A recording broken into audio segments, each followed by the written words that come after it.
15.5 বছরের স্বৈর শাসক তারা একটা তাদের সাফল্য ছিল যে সবাইকে একই ন্যারেটিভে কথা বলতে তারা সফল হয়েছিলেন, বাধ্য করতে পেরেছিলেন বা সফল হয়েছিলেন।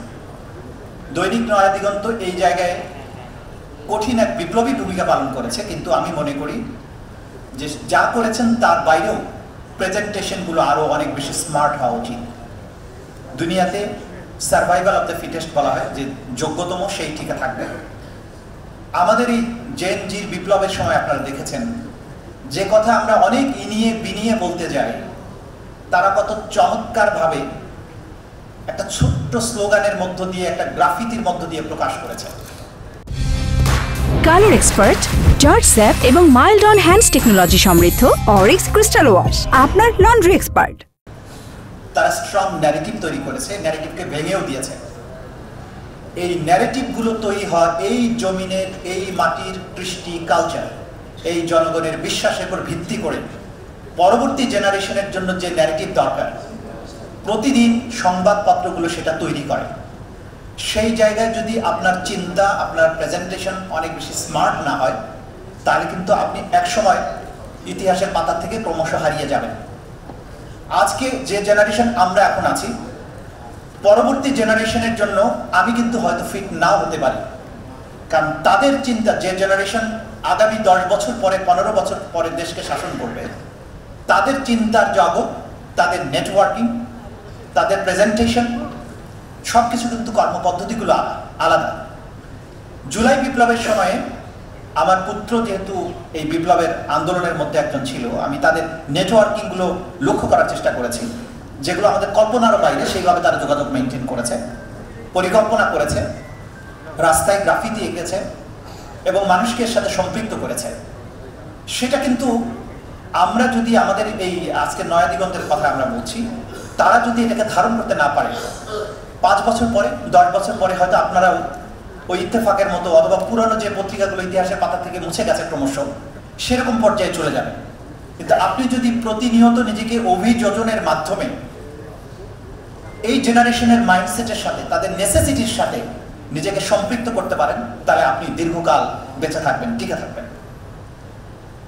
আমি আজকের এই পর্যায়ে এসে জুলাই বিপ্লবের অমর শহীদদেরকে স্মরণ করি, শহীদ আনাসের কথা স্মরণ করি। তার ছোট্ট একটা চিঠি কিভাবে আমাদেরকে নাড়া দিয়েছে। মায়ের কাছে লিখে গেছে, 10 বছরের 12 বছরের বাচ্চা, যে ল্যাংড়া প্রতিবন্ধী যদি আন্দোলনে যেতে পারে, গুলি খেয়ে শহীদ হতে পারে, আমি কিভাবে ঘরে বসে থাকবো? যদি বেঁচে না ফিরি, গর্বিত হয়ে। এমন কথা কজন বলতে পারে? যদি বেঁচে না ফিরি, 10 বছরের বাচ্চা বলছে, তাহলে মাকে বলছে তুমি গর্বিত হয়ে।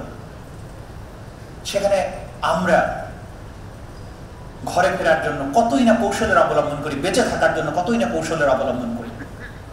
ইতিহাসের স্রোত তারাই পাল্টাতে পারে যারা এইভাবে কথা বলতে পারে, জীবন দিতে পারে, মাঠে নামতে পারে, বিজয়টাকে অর্জন করতে পারে, ছিনিয়ে আনতে পারে।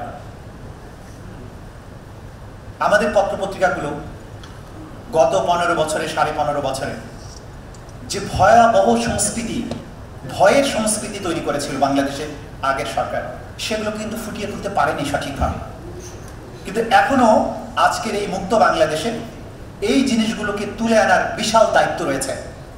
প্রত্যেকটি গুমের ঘটনার পেছনে একটা মহাকাব্যিক বেদনার কাহিনী রয়েছে।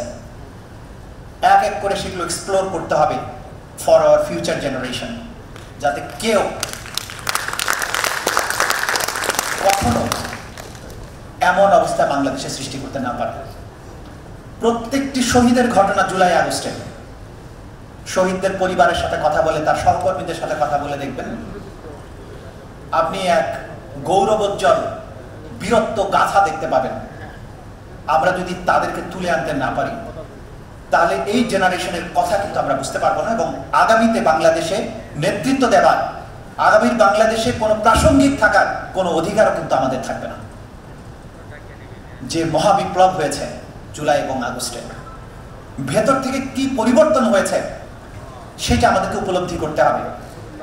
ঢাকা বিশ্ববিদ্যালয়ের দেয়ালে, ঢাকা শহরের দেয়ালে যে গ্রাফিতি, তাদের ভাষা, তাদের প্রেজেন্টেশন, তাদের মনের আকুতি আমাদেরকে বুঝতে হবে এবং সেই আলোকে ন্যারেটিভ তৈরি করতে হবে।